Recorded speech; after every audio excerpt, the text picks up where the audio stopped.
It's 13 minutes after the hour. You're still watching Morning at NTV. I am Priva Elibaz Nuwamanya. And now the relationship between class conflict and electoral politics really has a significant history in capitalistic countries, particularly concerning whether socialism could be achieved through elections. This was during the late 90s and the early 20th centuries. Now, as the electoral period approaches, our focus today is going to be shifting to the women's political participation in this digital age. And we are featuring insights from some prominent figures. We have Shamim Nambassa, a politician. Welcome to the show. Thank you. Thank you so much. I will also be speaking to Mariam Seguya, who is the resident district commissioner, Kayunga District. Welcome to the show. Thank you. And to my far left is Bernadette Virginia Acago, who is the founder of Mashariki Women Empowerment Organization. Welcome to the show as well. Thank you. Well, now the electoral period is taking shape, and I think we have a little over 5 months to go before Ugandans can actually go to the polls and vote for their leaders. But would love to understand what the contribution of women in leadership is and how the country is planning to factor that in the national budget. If that is even the case, are they even planning for that? Me? Please go for it, as the RDC. Okay, thank you so much. Women play very vital roles in leadership. Women are decision makers in the community, as leaders in politics and in other ventures. Take, for instance, how do they come in decision making? In case there are challenges like where should we establish our health center, where should we establish our schools. Women leaders play a lot of very big roles to see where these institutes are established. Women leaders are advocates of justice in their communities. When you look at communities, especially Kayunga, you see very many kinds of injustice that are put on women. Every day we see girl children being raped, being defiled. So as a female leader, as a female political leader, or as a leader in society in any other capacity, what have you done to these children who have been defiled?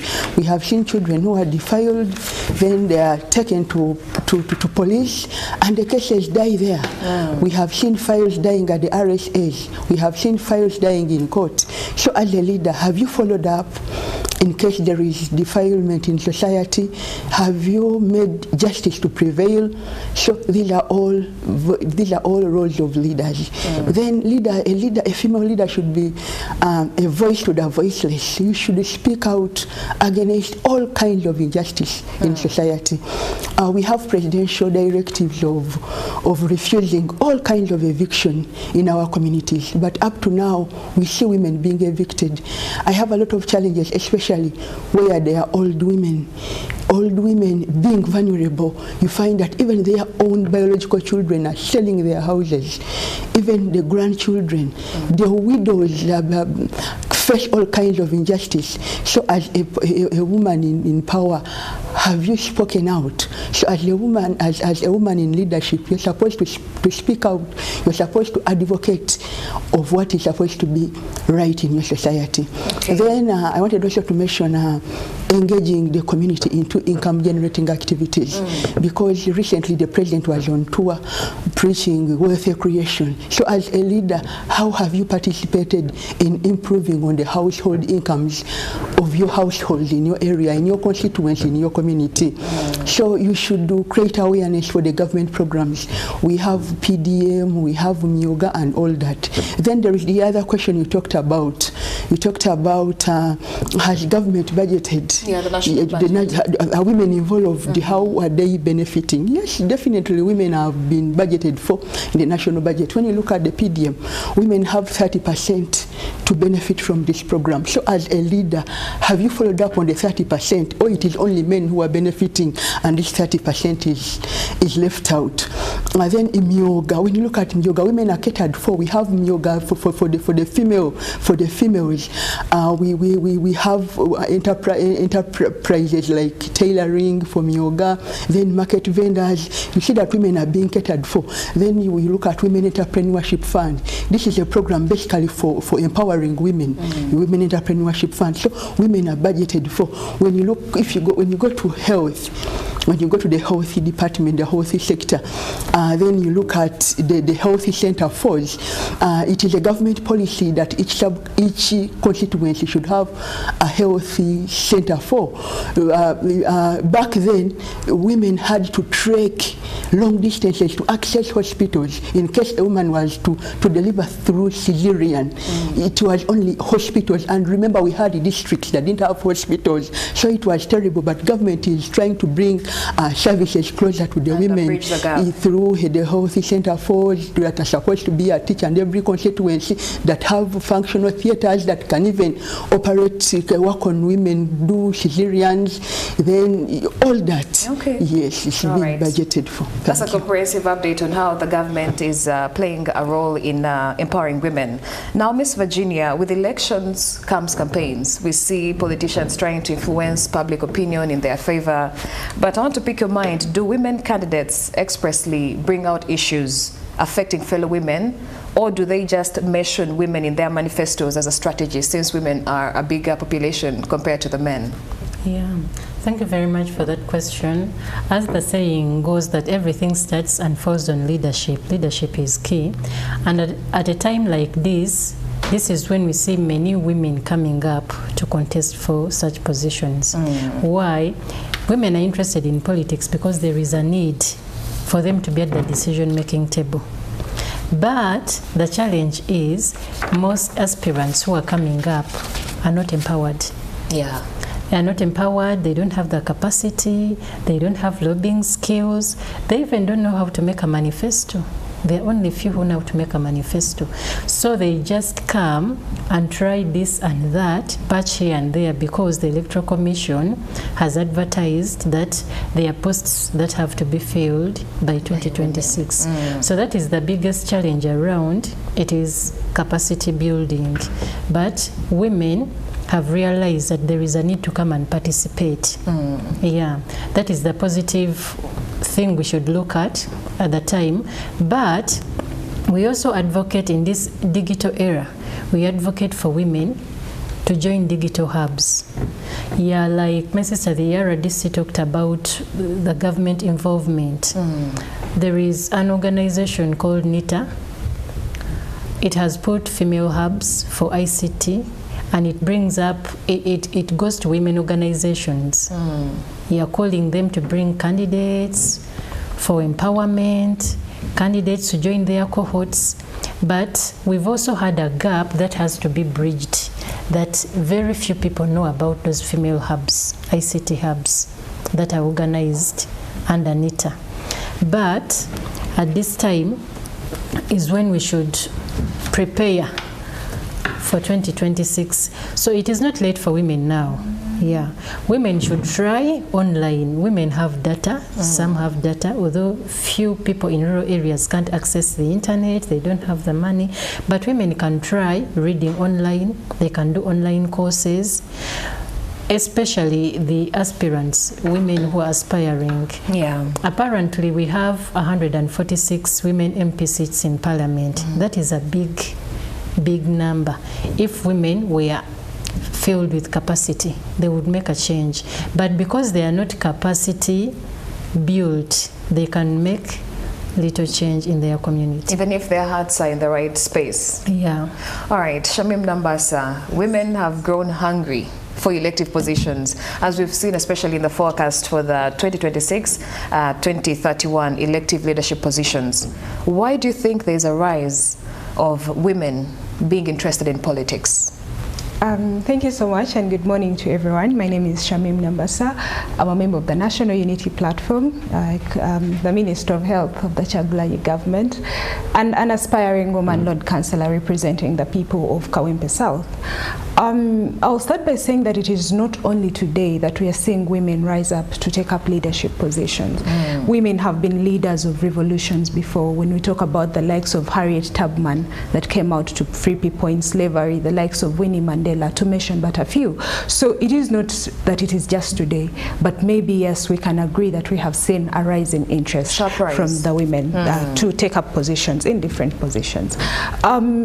First and foremost, I think I'll attribute it to the affirmative action that we have seen being pushed forward. We can tell that from, I think as of late as 1989, we did see affirmative action being done, and special seats were created for women, and at the time there were 39, and as of today there are actually 146 for women district members of parliament. So it is not that I don't want to attribute it mostly that we are now seeing more people in parliament as women because they are standing out more, but because more of these positions are being created.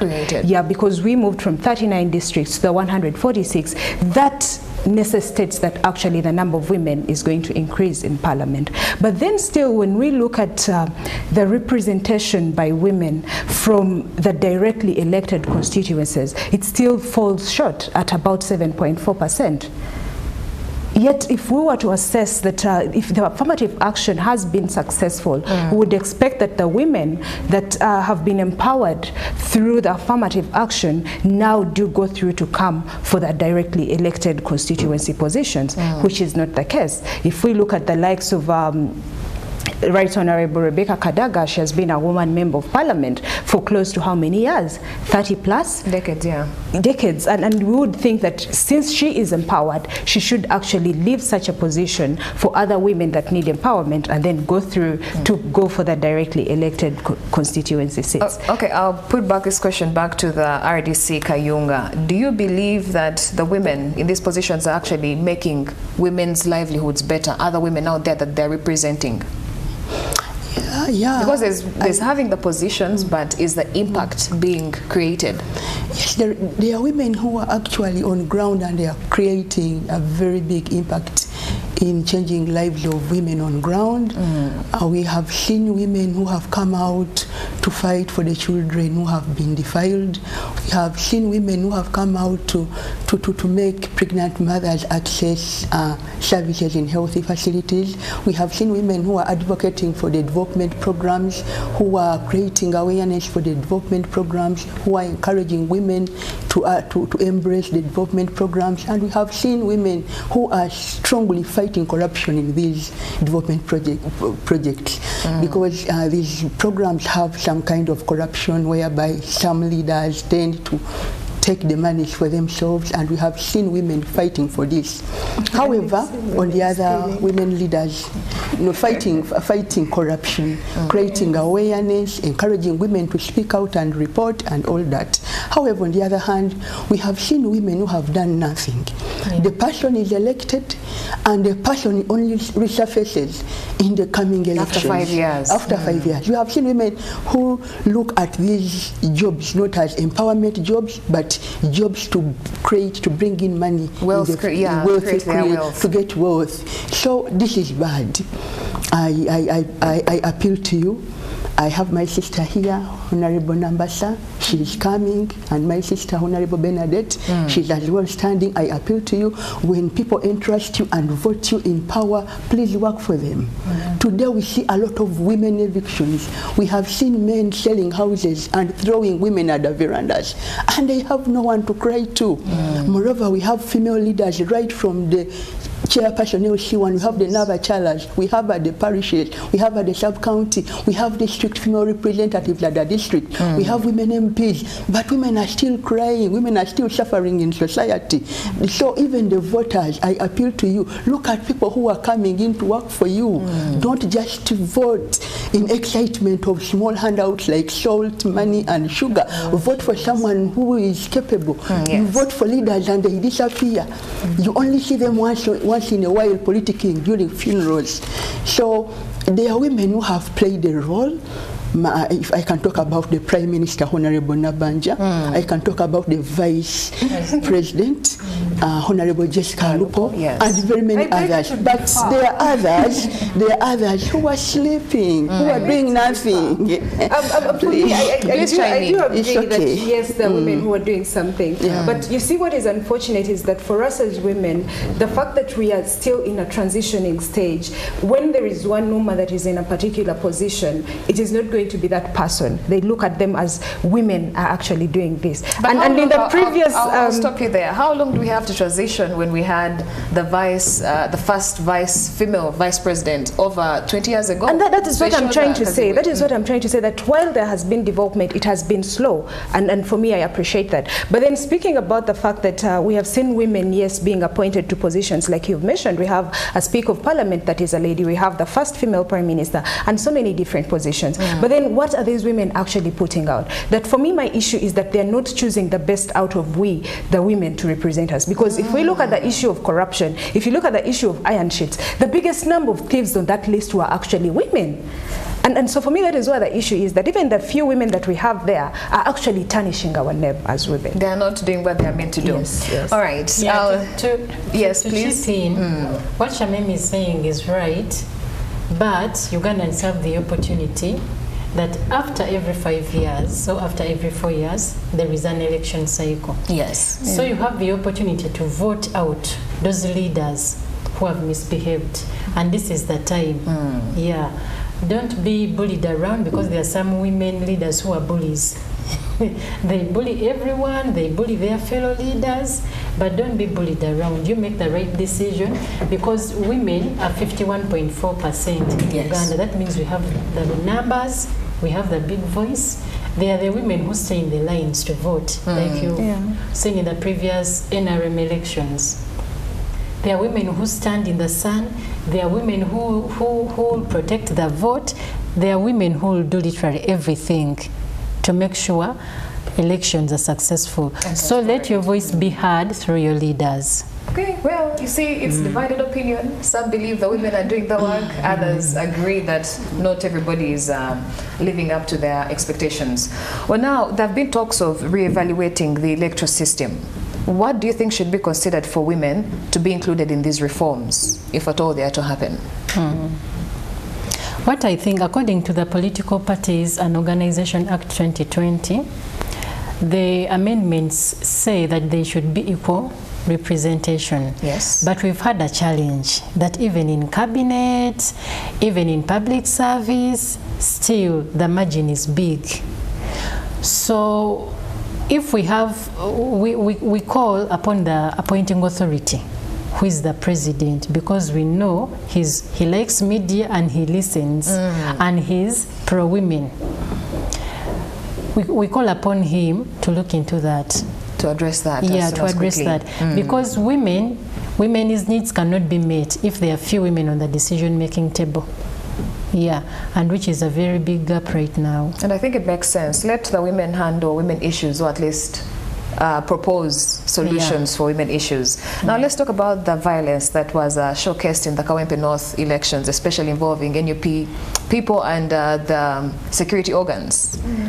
How prepared and determined do you think women are when it comes to the fight against political violence encounters involving especially the opposition?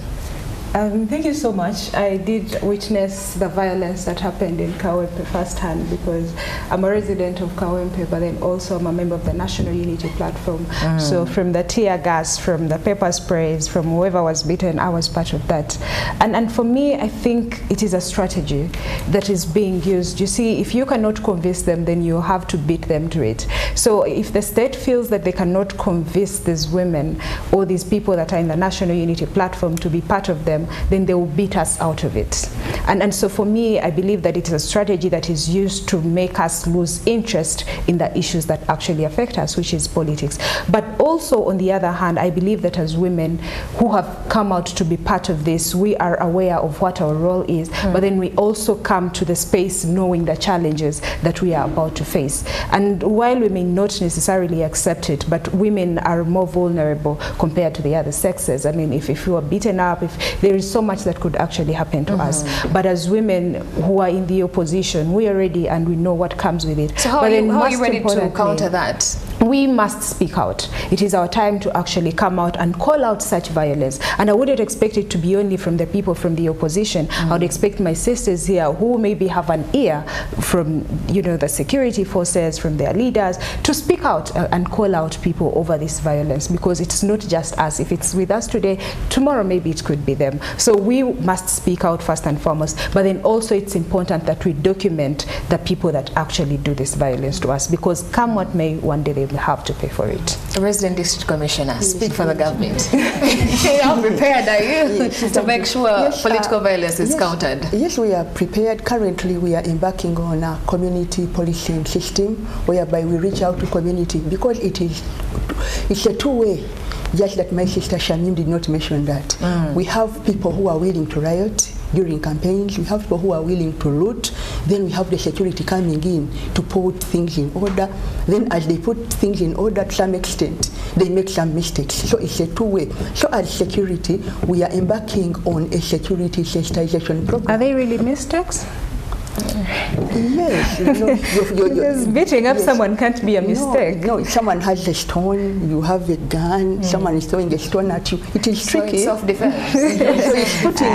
Anyway, no, from what I saw, there was nothing like self-defense. The security came and attacked people. I'm talking about putting situation in order. Okay. This one is right. Maybe if it's not the Kawempe issue. Yeah. But for Kawempe, there was no I'm also stones. a resident of Kawempe. I stay in Kawempe. Yeah, but you saw what happened when at one time I was people were beating people up. I was in Kawempe throughout. I was in Kawempe throughout the elections in Kawempe. Well, I think it is a two-way.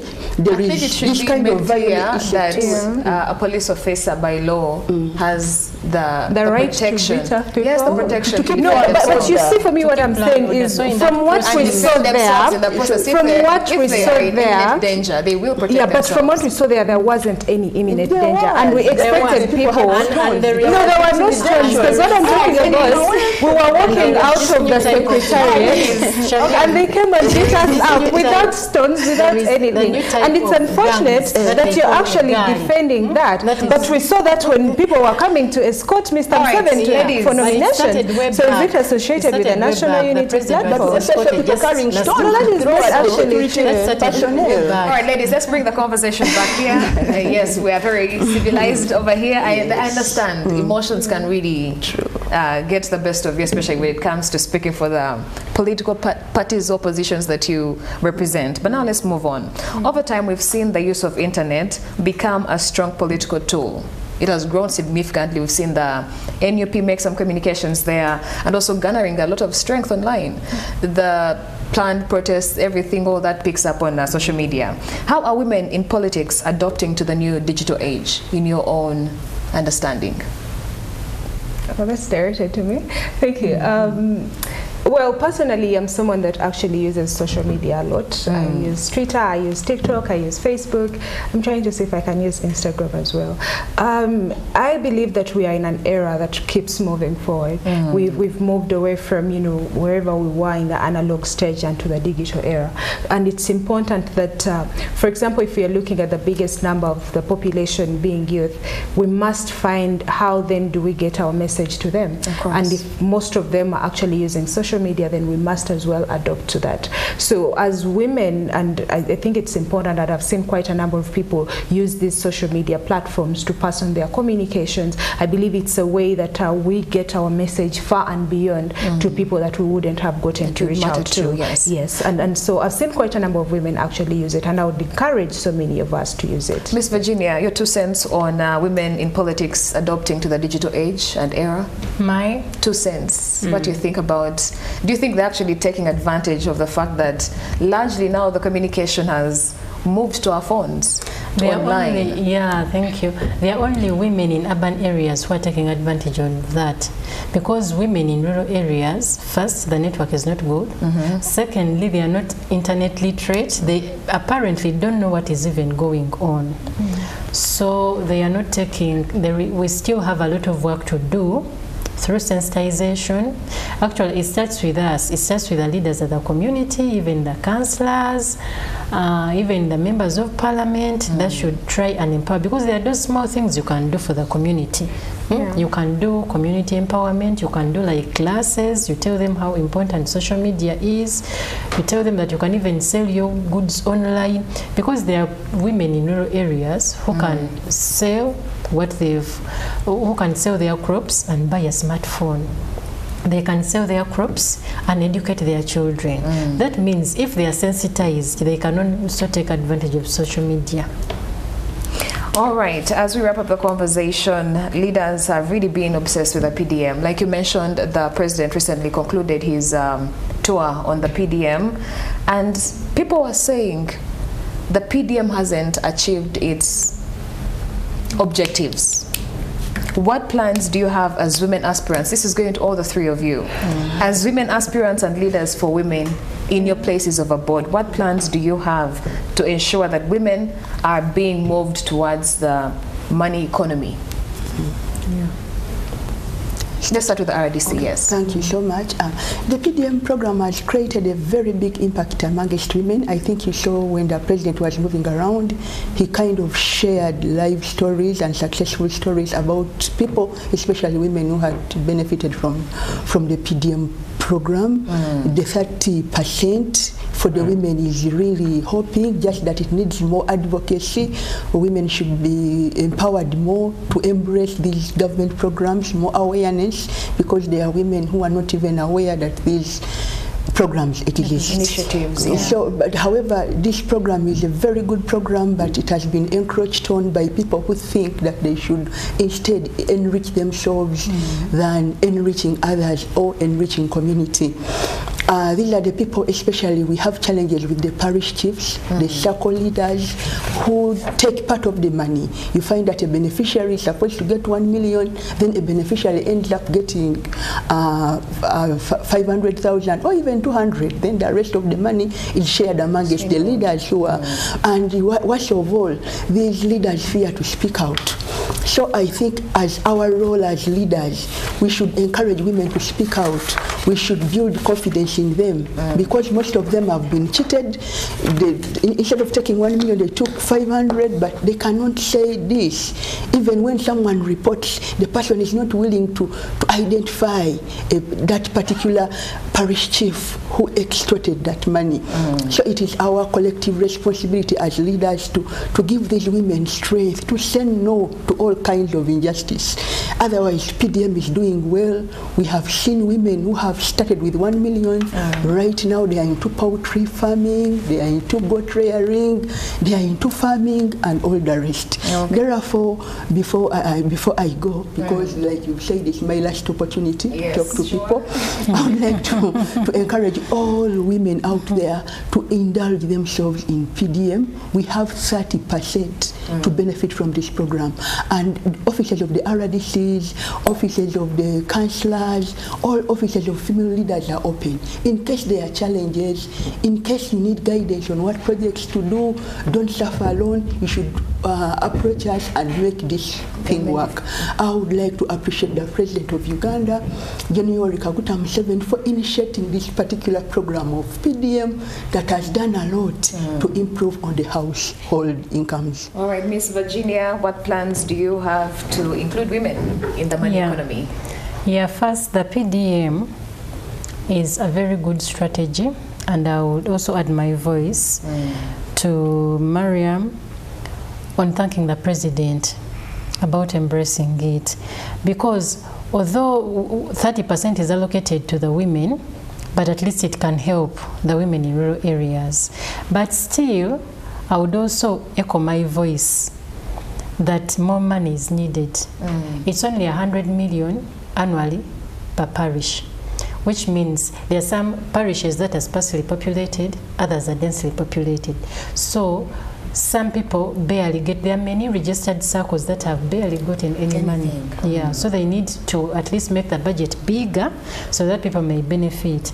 Then for my people of Serere, let me talk about financial literacy. The PDM is a good idea, but women need to be financially prepared. Yeah, because that money is rotational. It means they will have to pay it back eventually, yes. Yeah. So if people get that money and they go and buy gomeses, when they get that money, they will give their husband to go and buy some alcohol. Yeah. And there is that time when you have to pay that money. So me, I will embark on financial literacy and also embark on lobbying for grants, because women are choking on loans, by the way. The women of Uganda, when you look at people who are credit worth, they are women. Yeah. Me, I've worked before. The first opportunity I got for a partnership was Pride Microfinance. But most women get loans there. Women are credit worth, they pay their money, but they are choking on loans. They pay school fees, they do everything. So they need more of grants, at least to get some relief. Then women should also embrace on NGO projects. There are projects, there are NGO projects that come to your villages, to the communities, but because the women don't know and because the leaders don't tell them what is happening, they can barely join them. Oh, okay. Thank you so much. Shamim, in just 30 seconds, what do you plan to do for the people of Kauai? First and foremost, I think for me it's to advocate for us to shift from tokenism to actually creating impact. For me, PDM has been more of tokenism to NRM cadres than actually empowerment of women and different groups. So we need to move away from that and be more accountable. Thank you so much. Thank you so much, ladies, for your insights. I've been talking to Shamim Nambassa, a politician and also a representative for the National Unity Platform. I've also been speaking to Mariam Seguya, the resident district commissioner, Kayunga, and finally Bernadette Virginia Acago, who is the founder, Mashariki Women Empowerment Organization. I wish we could still pick more of your insights, but unfortunately we have to close the conversation and now switch